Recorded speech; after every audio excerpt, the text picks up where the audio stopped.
St. Patrick's Day is by far the biggest day of the year that Sacramento highlights the Irish community.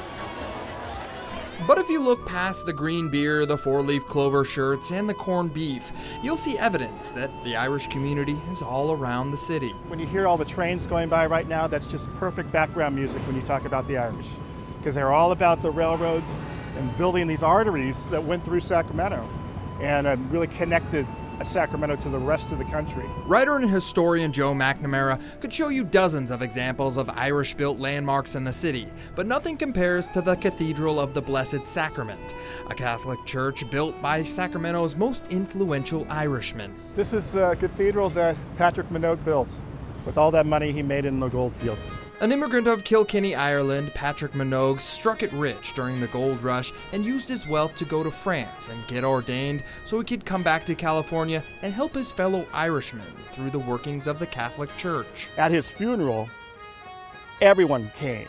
Jew, Gentile, Protestant, you name it, and they were all unanimous that this was a great man that did a lot for Sacramento. You'll find Patrick Minogue buried at St. Joseph Cemetery on 21st Street.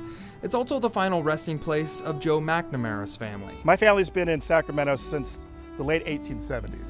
St. Joseph's is also the final resting place for many Irish who resettled in California. The Irish would come out here, make a little bit of money, and then send for a brother or send for a sister. And so soon you would have families completed again.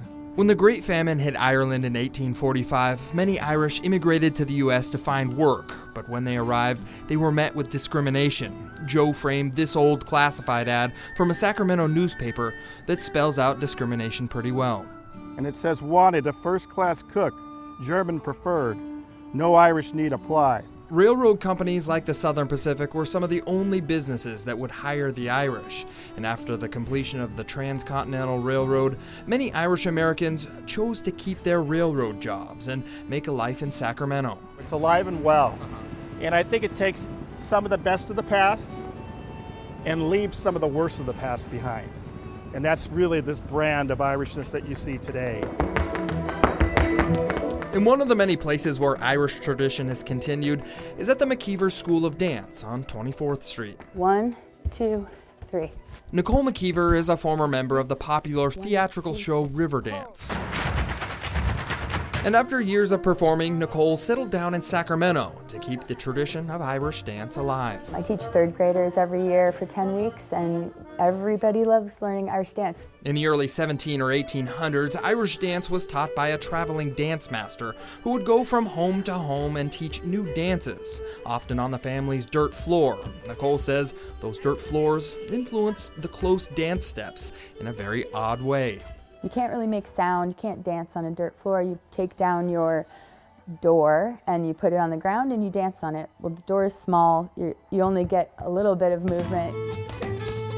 In a way, Nicole sees herself as an Irish dance master. She and her colleagues traveled the world inspiring Irish dance. You know, I like being in Sacramento. I'm stuck at this point, but it is still part of what a lot of my colleagues do, or they do, like, maybe they've got a school in Mexico and Texas and Arizona, you know, and they're traveling around. So it is still part of spreading Irish dance to the world. St. Patrick's Day will always be one of the biggest ways to highlight the Irish community in Sacramento. But if you ask Joe, green beer and four-leaf clovers are not the best way to support the local heritage. Be responsible, of course, don't drink too much, and then maybe ask a few questions about a song that you heard. Maybe it's a song about Dublin that's changing from the old ways to the new ways, and ask a question. Reporting on Sacramento's Irish community, I'm John Bartel.